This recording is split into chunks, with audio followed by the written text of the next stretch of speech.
Physics subject science ખોરાક ક્યાંથી મળે છે તે આપણે જોઈએ છીએ. આપણે આગળના વિડિયોની અંદર જોયું કે જુદી જુદી રીતે છે તે ખોરાક છે આપણે મેળવતા હોય છે, કઠોળમાંથી કે આ રીતે જુદા જુદા ફળોમાંથી. હવે બીજી રીતે પણ આપણે ખોરાક મેળવીએ છીએ. તો મધપૂડાની વાત કરીએ.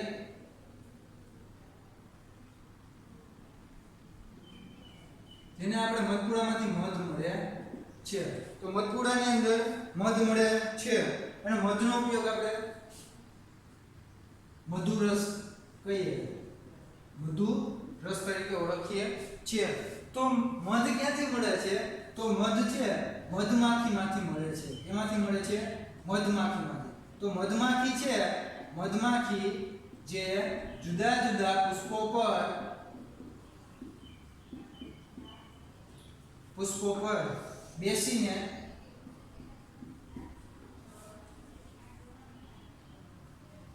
ફૂલોનો રસ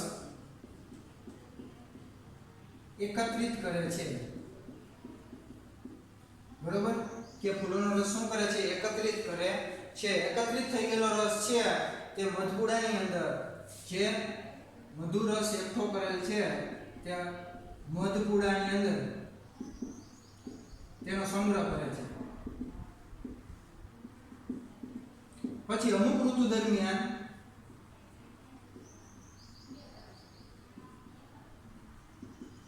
રસ ન મળતા મધમાખી છે જે મધપૂડામાં રહેલા મધુ રસનો ઉપયોગ પોતાના ખોરાકમાં કરે છે. મધપૂડો જુઓ તો મધપૂડો કેવો હોય?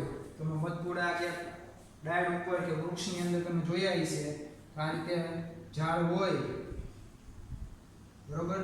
તો એની અંદર આ રીતે આમ ટીંગાયેલો આવી રચના તમને જોવા મળે છે, ષષ્ઠકોણ આકારની.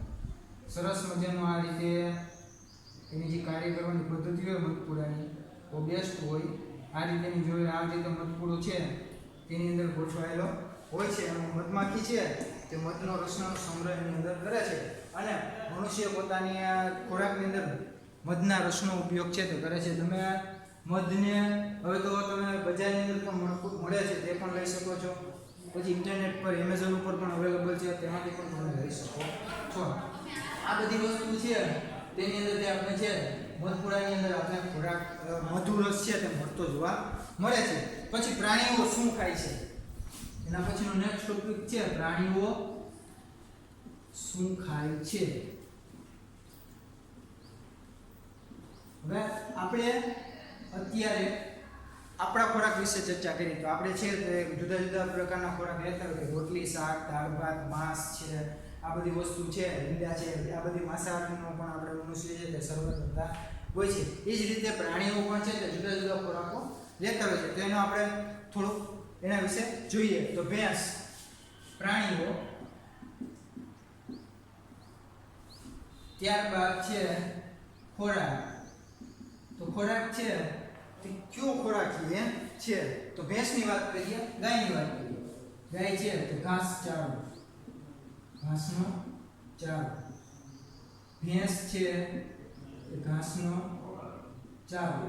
એટલે એની અંદર મકાઈ પણ આવી જાય, બાજરો પણ આવી જાય, લીલો ચારો કરવાનો વસ્તુ છે તે આવે છે, બરોબર? સિંહની વાત કરીએ તો સિંહ છે તે માંસ ખાય છે. શું ખાય છે વિદ્યાર્થી મિત્રો? માંસ, બરોબર છે. પછી કૂતરો હોય તો રોટલી, માંસ વગેરે આ બધાના ખોરાકો છે.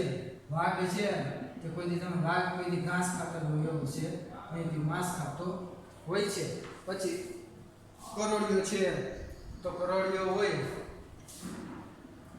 કરોડિયો નાના નાના ઇન્સેક્ટ જીવજંતુઓ.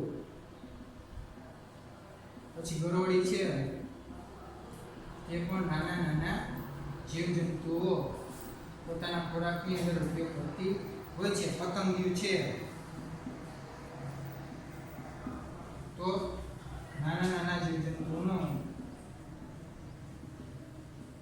ઉપયોગ કરે છે. આ બધા વ્યક્તિઓ છે પોતાનો ખોરાક છે તે પોતાની રીતે મેળવે છે. એટલે પ્રાણીઓ છે તે જુદા જુદા પ્રકારનો ખોરાક છે તેમાંથી લેતા હોય. ગાય છે તો લીલો ઘાસનો ચારો, ભેંસ ઘાસનો ચારો, સિંહ છે તો માંસ ખાય છે, કૂતરો રોટલી અને માંસ, વાઘ છે તે માંસ, ગરોળ એ નાના જીવજંતુઓ અને બીજા ઘણા બધા છે ઇન્સેક્ટ નાના જીવજંતુઓ ખાય છે. પતંગિયા, ગરોળી આ બધી વસ્તુ છે તે આ બધી વસ્તુઓ તે ખાતા જોવા મળે છે. તો આપણે જે જોઈએ કે આપણે છે તે મધમાંથી આપણે મધ રસનો ઉપયોગ કરીએ છીએ. તો મધ આપણે કેમાંથી મળે છે કે મધમાખી છે જુદા જુદા પુષ્પોમાંથી બેસી અને ફૂલોમાંથી રસ છે એકત્રિત કરે છે અને તેનો સંગ્રહ તેના મધપુડાની અંદર કરે છે. કે અમુક ઋતુ દરમિયાન છે ફૂલો ઉગડતા નથી તો પોતાનો ખોરાક મધપુડા ઉપરથી મેળવે છે. એટલે કે મધુ રસને પોતાના ખોરાકની અંદર લઈ અને પોતાનું જીવન ધોરણ છે તે ચલાવે છે. આ રીતે મધપુડો છે તે ઘણી રીતે ઉપયોગી છે અને એનો રસ પણ છે આપણે ઘણી રીતે પ્રોટીન તરીકેનો ઉપયોગ કરતા હોઈએ છીએ. પ્રાણીઓની આપણે જો વાત કરીએ તો પ્રાણીઓ છે તે આપણે જોઈએ છીએ આજુબાજુના જે પ્રાણીઓ હોય તેને આપણે જોતા હોય કે એ પ્રાણીઓ છે ઘણી બધી રીતે છે ખોરાકની અંદર ઘણો બધો ખોરાક છે તે લેતા હોય છે. જો મારો વિડીયો તમને ગમે તો તેને લાઈક કરો, સબસ્ક્રાઇબ કરો અને શેર કરો.